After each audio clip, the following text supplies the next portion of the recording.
Good morning dear students. Class 12th के विद्यार्थी civics की क्लास के तहत ध्यान दें कि आज आप लोगों को लेसन 3 नियोजित विकास की राजनीति, ठीक है, का शुभारंभ हम कर रहे हैं। कल आप लोगों को लाइव क्लास में थोड़ा सा इसका परिचय भी बताया गया था, ठीक है, कि नियोजित विकास की राजनीति क्या है, पॉलिटिक्स ऑफ प्लान डेवलपमेंट। ठीक, अब इसमें आपको कई चीज़ें बताया गया, राजनीतिक फैसले क्या होते हैं और विकास क्या होता है, इसके बारे में आप लोगों को बताया गया था। राजनीतिक टकराव की स्थिति क्या होती है, आगे समझ। जब विकास का काम चलता है तो चूंकि जब संघात्मक शासन व्यवस्था होती है जहाँ पर केंद्र और राज्य, ठीक है, अलग अलग यूनिट के रूप में वर्क करती हैं, वहाँ पर कुछ फैसले ऐसे होते हैं जो केंद्र सरकार के द्वारा उठाए जाते हैं, उसमें राज्य सरकारों के द्वारा विरोध हो सकता है या हो सकता है कि मतलब राज्य सरकार के द्वारा ही उठाया गया कोई कदम हो और जिस एरिया के लिए वो काम किया जाना है वहाँ पर हो सकता है कि वह उनके अनुकूल ना हो, ठीक है, कि जहाँ पर एक राजनीतिक टकराव की स्थिति हो सकती है या असामंजस्य की स्थिति हो सकती है, उसी को राजनीतिक टकराव के नाम से जाना जाता है। कल आप लोगों को इसके बारे में बताया भी गया था। अब हम लोग देखिए, कल आप लोगों को एक अंतर बताया गया था, वो भी आप लोग नोट कर लेंगे कि वाम पंथ क्या होता है, दक्षिण पंथ क्या होता है। दक्षिण पंथ का मतलब होता है जो कह सकते हैं कि लिबरलिज्म, मतलब उदारवाद को सपोर्ट करते हैं, मतलब मार्केट में प्रतिस्पर्धा चाहते हैं और एक खुली प्रतियोगिता के माध्यम से डेवलपमेंट या विकास चाहते हैं। जबकि वामपंथ वहीं पर है, वामपंथ कह सकते हैं कि जैसे कहते हैं कि समाज जो है हमारा वो विभिन्न वर्गों में डिवाइड है, विभिन्न वर्गों में क्या है, विभाजित है, उसके विकास का क्रम भी वैसे ही है, कुछ बहुत विकसित हो चुके हैं, कुछ अल्प विकसित हैं, कुछ का एकदम विकास ही नहीं हुआ है, मतलब जो विकास के दौर से मुख्य रूप से पीछे हैं, उनके साथ विशेष सहूलियत बरती जाए, ठीक है, मतलब उनका सपोर्ट कौन करे, गवर्नमेंट करे, या जो गरीब या पिछड़े वर्ग के हिमायती होते हैं उन्हें वामपंथी कहा जाता है, और दक्षिणपंथी वह होते हैं जो किसी के साथ कोई मतलब किसी प्रकार का भेदभाव या कोई समझौता नहीं चाहते, बल्कि कहते हैं कि ये मतलब क्या है, स्टेट एक पूरी तरीके से खुली प्रतिस्पर्धा करे जिसमें कैपेबिलिटी हो, क्षमता हो, वो अपना विकास करे। तो यहाँ पर वामपंथ और दक्षिणपंथ का डिफरेंस आप लोग नोट करके तैयार कर लीजिएगा। देखिए, विकास की अवधारणाएं कह सकते हैं कि जो विकास की अवधारणाएं हैं वो हमारी वो किस आधार पर है, इसको आप लोग थोड़ा सा समझ लीजिए। समाज का हर तबका विकास चाहता है, लेकिन समाज में विभिन्न वर्गों के लिए विकास के मायने अलग अलग होते हैं। ऐसे में विकास से संबंध कोई भी विचार विवादों से परे नहीं हो सकता है। स्वतंत्रता के बाद के पहले दशक में इस प्रश्न पर खूब बहसें हुई। उस समय लोग बाग विकास की बात आते ही पश्चिम का हवाला देते थे कि विकास का पैमाना पश्चिमी देश है। आज भी एक अर्थ में हम इस बात को लक्ष्य कर सकते हैं कि विकास का अर्थ था अधिक से अधिक आधुनिक होना, और आधुनिक होने का अर्थ था पश्चिमी औद्योगिक देशों की तरह होना। माना जाता था कि पश्चिमी देशों के तहत प्रत्येक देश को आधुनिकीकरण की प्रक्रिया से गुजरना होगा। जिस तरह पश्चिमी देशों में आधुनिकीकरण के कारण पुरानी सामाजिक संरचना टूटी और पूंजीवाद तथा उदारवाद का उदय हुआ, उसी तरह विश्व के शेष देशों में भी होगा। आधुनिकीकरण को समृद्ध भौतिक प्रगति और वैज्ञानिक तर्क बुद्धि का पर्यायवाची माना जाता था। विकास की ऐसी धारणा को मानने के कारण तब हर कोई विभिन्न देशों को विकसित, विकासशील अथवा अविकसित बताकर उसके संबंध में अपनी बातें कहता था। स्वतंत्रता के समय भारत के सामने विकास के दो मॉडल थे। अब देखिए, बेसिकली अब यहां पर मॉडल की हम बात करते हैं। पहला उदारवादी पूंजीवादी मॉडल था। कौन था? उदारवादी पूंजीवादी मॉडल। उदारवाद को लेसेस फेयर कहते हैं, ध्यान दीजिएगा। अब पूंजीवाद मतलब कैपिटलिज्म कह सकते हैं, कि इन मतलब जब उदारवाद की बात आएगी तो अपने आप पूंजीवाद वहां पर उभर करके सामने आ जाएगा कि उदारवादी पूंजीवादी मॉडल पहला था। दूसरा कह सकते हैं समाजवादी मॉडल था। एक जो था उदारवादी पूंजीवादी मॉडल, वो हम कह सकते हैं कि आपके पश्चिमी देशों, बेसिकली कह सकते हैं कि यूरोप या अमेरिका की देन थी। इसके बाद समाजवादी मॉडल जो सोवियत संघ ने अपनाया था। दो महाशक्तियों के बीच शीत युद्ध का जब दौर चल रहा था, उस वक्त हिंदुस्तान में बहुत से लोग विकास के सोवियत मॉडल से पूर्णतः प्रभावित थे। ऐसे लोगों में भारतीय कम्युनिस्ट पार्टी के ही नहीं बल्कि सोशलिस्ट पार्टी और स्वयं कांग्रेस के नेहरू तक भी शामिल थे। मतलब कौन सा मॉडल चाहते थे? समाजवादी मॉडल चाहते थे, विकास की अवधारणा। अमेरिका की ही भांति पूंजीवादी विकास के पक्षधर बहुत कम लोग थे। मतलब जो भारत के अधिकांश लोग थे वह समाजवादी मॉडल पर विकास की अवधारणा बनाना चाहते थे या विकास की नींव रखना चाहते थे। अब कह दिया गया कि समाजवाद क्या है, ठीक है, और पूंजीवाद क्या है। पूंजीवाद का मतलब क्या हो गया? जिसमें पूंजीवादी मतलब अपनी पूंजी लगाते हैं अपने तरीके से, मतलब क्या करते हैं, उसमें लाभ कमाते हैं, ठीक।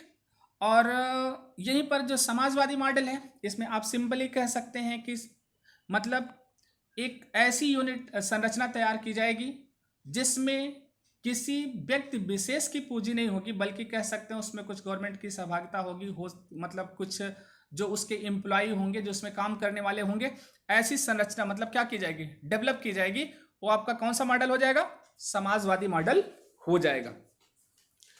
और अब देखिए, चूंकि अब यहाँ कहते हैं कि अभी थोड़ा सा अगर हम लोग मार्क्स लेनिन का जिक्र करते हैं, जानते हैं, अभी आप लोग आगे पढ़ेंगे, तो उसमें कहते हैं कि जब पूंजीवाद, ठीक है, के विरोध में, जब पूंजीवाद का क्या होता है? विरोध होता है, तो जो उसके परिणाम स्वरूप जो संरचना उभर करके सामने आती है, वही कौन सी संरचना आती है? समाजवाद। मतलब कहते हैं वर्ग संघर्ष होता है। वर्ग संघर्ष में जो एक बुर्जुआ वर्ग था, ठीक है, और कह सकते हैं एक श्रमिक वर्ग, मतलब दोनों के बीच जब संघर्ष होता है तो उसके बाद जो संरचना एक उभर करके सामने आती है, मतलब पूंजीपतियों का अस्तित्व समाप्त होता है, श्रमिकों का अस्तित्व उभर करके सामने आता है। तो ऐसी जो अवस्था डेवलप होती है, वही अवस्था आपकी क्या होती है? समाजवाद की अवस्था होती है। स्वतंत्रता आंदोलन के दौरान ही एक सहमति बन गई थी कि नेताओं की इस पसंद में यही सहमति प्रतिबिंबित हो रही है। राष्ट्रवादी नेताओं के मन में बात पूर्णतः थी कि स्वतंत्र भारत की सरकार के आर्थिक सरोकार अंग्रेज शासन के आर्थिक सरोकार से एकदम अलग होंगे। स्वतंत्र भारत की सरकार अंग्रेजी शासन की तरह संकुचित व्यापारिक हितों की पूर्ति के लिए काम नहीं करेगी। स्वतंत्रता आंदोलन के दौरान ही यह बात भी स्पष्ट हो गई थी कि गरीबी मिटाने और सामाजिक आर्थिक पुनर्वितरण का काम पूर्णतः उत्तरदायी सरकार का होगा। नेताओं में इन बातों के लेकर बहस छिड़ी। कुछ औद्योगिकरण को उचित मार्ग मानते थे और कुछ की दृष्टि से कृषि का विकास करना और ग्रामीण क्षेत्रों की निर्धनता को दूर करना मतलब क्या था? अधिक आवश्यक था। अब विकास के जो मॉडल थे आपके, दो मॉडल, पहला आपका उदारवादी पूंजीवादी मॉडल। इसमें क्या था, इसको समझ लीजिए। पूंजीवादी अर्थव्यवस्था में वस्तुओं और सेवाओं का उत्पादन व वितरण मांग और पूर्ति की शक्तियां निर्धारित करती हैं। मतलब उदारवादी मॉडल में कहा गया कि जो पूंजीवादी व्यवस्था है उसमें वस्तुओं और सेवाओं का उत्पादन व वितरण मांग व पूर्ति की शक्तियां निर्धारित करती हैं, इसलिए इसे बाजार अर्थव्यवस्था का नाम दिया गया है। मतलब उदार पूंजीवादी मॉडल को बाजार अर्थव्यवस्था का नाम दिया गया है। अमेरिका और पश्चिम यूरोप के देशों में उद्योग और व्यापार का स्वामित्व निजी व्यक्तियों के हाथ में होता है।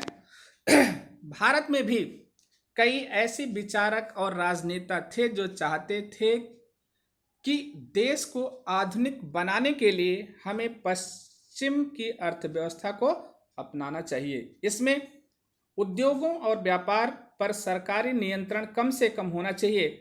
यह कहा जाता है कि निजी संपत्ति और अधिकाधिक लाभ कमाने की भावना ही लोगों को अधिक से अधिक काम करने के लिए प्रेरणा देती है।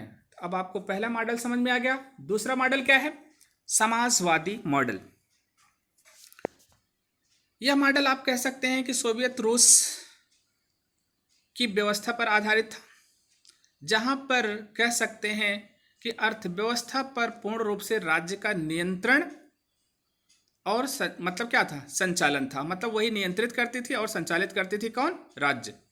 सोवियत अर्थव्यवस्था के मुख्य लक्षण निम्नलिखित थे। उत्पादन के सभी साधनों, कौन कौन से साधन हो सकते हैं? जैसे भूमि है, कारखानों व यातायात के साधनों पर राज्य का स्वामित्व होगा। केंद्रीकृत नियोजन, मतलब नियोजन क्या होगा? केंद्रीकृत होगा, चूंकि राज्य के पास होगा शक्तियां। बाजारी शक्तियों अर्थात प्रतियोगिता और प्रतिस्पर्धा का पूर्ण अभाव होगा। सभी आर्थिक निर्णय राज्य योजना आयोग और सरकारी नौकरशाहों द्वारा लिए जाते हैं। भारत में समाजवादी मॉडल की वकालत करने वालों को 3 श्रेणियों में रखा जा सकता है। पहला है उग्र वामपंथी, अर्थात भारतीय कम्युनिस्ट पार्टी के नेता,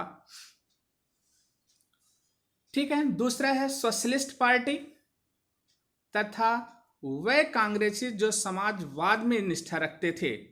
स्वयं नेहरू जी ने बार बार कहा है कि हमारी समस्याओं का एकमात्र समाधान समाजवाद है, ठीक है। तो यहां पर आप कह सकते हैं कि कितने हमारे मतलब जो पहले के नेता थे समाजवादी मॉडल या समाजवाद के हिमायती थे। समाजवादियों के अनुसार सभी महत्वपूर्ण उद्योगों पर यदि राज्य का स्वामित्व रहे तो धन का कुछ ही लोगों के हाथों में संकेंद्रीकरण नहीं होगा। देश के संसाधनों का उपयोग समूचे समाज के कल्याण के लिए होगा। अभिप्राय यह है कि संपत्ति का विभाजन न्यायपूर्ण ढंग से होगा। मतलब समाजवाद में बात थी संपत्ति का विभाजन कैसे होगा? न्यायपूर्ण ढंग से होगा। अब यहीं पर बात आती है एक मिश्रित अर्थव्यवस्था। जैसे हम कहते हैं भारत की जो व्यवस्था है वो किस प्रकार की है? वो मिश्रित अर्थव्यवस्था, मिक्स्ड इकोनॉमी है। इसमें क्या लिखा गया? भारत ने मिश्रित अर्थव्यवस्था को चुना जिसमें उत्पादन के 2 क्षेत्र होते हैं, सरकारी और निजी। ध्यान दीजिएगा, कौन सा? उत्पादन के एक सरकारी हो गया, निजी। सरकारी क्षेत्र में वह सारे उद्योग धंधे आ जाते हैं जिनका नियंत्रण राज्य के हाथों में हो। साथ ही बहुत से धंधे निजी क्षेत्र में चलते हैं। मिश्रित अर्थव्यवस्था में पूंजीवाद और समाजवाद दोनों के लक्षण देखने को मिलते हैं। योजनाबद्ध विकास के आरंभिक वर्षों में सार्वजनिक अर्थात सरकारी क्षेत्र को प्रमुखता मिली। आधारभूत और भारी उद्योगों के विकास को पूर्णतया राज्य का उत्तरदायी माना गया, क्योंकि इन उद्योगों के विकास के लिए जितनी पूंजी या संसाधनों की आवश्यकता थी वह निजी क्षेत्र या आम उद्योगपतियों द्वारा नहीं जुटाए जा सकते थे। अब यहां पर मिश्रित अर्थव्यवस्था समझ में आ गया। अब 2 मॉडल बताया गया, एक पूंजीवादी उदारवादी मॉडल जिसे बाजार अर्थव्यवस्था कहा गया। दूसरा क्या है? समाजवादी मॉडल, ठीक है, जिसमें कहा गया कि अधिकांश मतलब पूरा जो बाजार होगा वो राज्य मतलब उसको संचालित करेगी। इसके बाद हो गया मिश्रित अर्थव्यवस्था जिसमें 2 चीजें आ गई, मतलब सरकार और निजी क्षेत्र जो दोनों मिलकर बाजार व्यवस्था को क्या करेंगे? संचालित करेंगे। अब इसके बाद आता है आर्थिक नियोजन की ऐतिहासिक पृष्ठभूमि कि आर्थिक नियोजन क्या हुआ। भारतीय संविधान की प्रस्तावना में राज्य के उदारवादी, समाजवादी और कल्याणकारी इन सभी आदर्शों की झलक दिखाई देती है। मतलब किसकी? उदारवाद की है, समाजवाद की है और कल्याणकारी। संविधान का लक्ष्य देश के समस्त नागरिकों को न्याय, स्वतंत्रता, प्रतिष्ठा और अवसर की समानता उपलब्ध कराना है।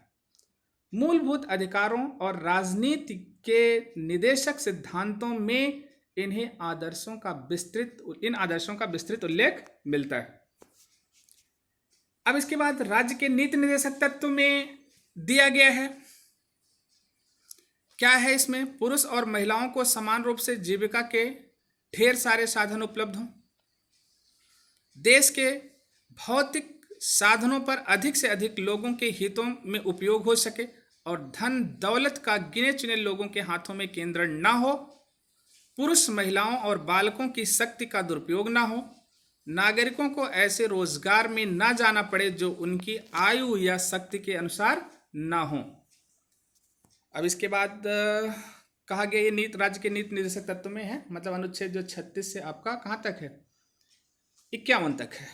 भारत में आर्थिक नियोजन, इसको समझ लीजिएगा। आर्थिक नियोजन ऐसे ही आरंभ नहीं हो गया। सबसे पहले सोवियत रूस में पंचवर्षीय योजना प्रारंभ हुई थी और इसके कारण रूस की पिछड़ी अर्थव्यवस्था का बड़ी तेजी से विकास हुआ। 1930 का दशक विश्वव्यापी मंदी का युग था। अमेरिका और यूरोपीय देशों में बेरोजगारी बहुत बढ़ गई थी, जिससे उबरने के लिए सरकारों को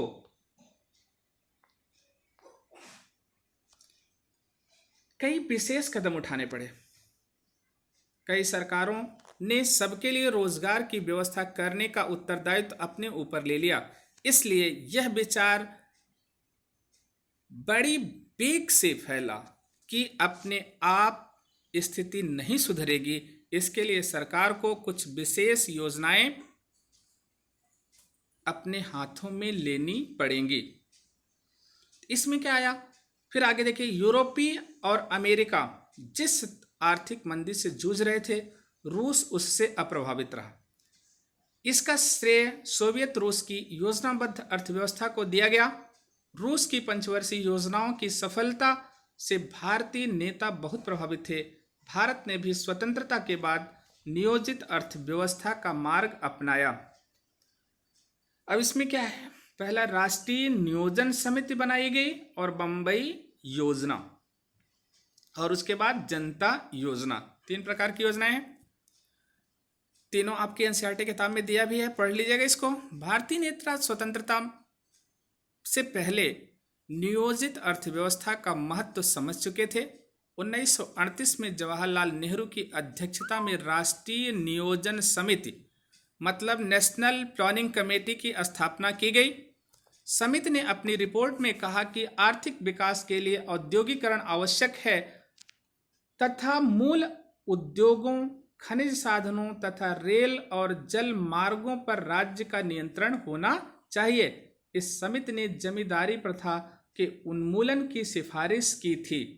तो राष्ट्रीय नियोजन समिति जमींदारी उन्मूलन प्रथा के उन्मूलन की सिफारिश की थी तथा जो मुख्य महत्वपूर्ण विकास के साधन है उस पर राज्य के नियंत्रण की बात की थी। इसके बाद बंबई योजना आती है।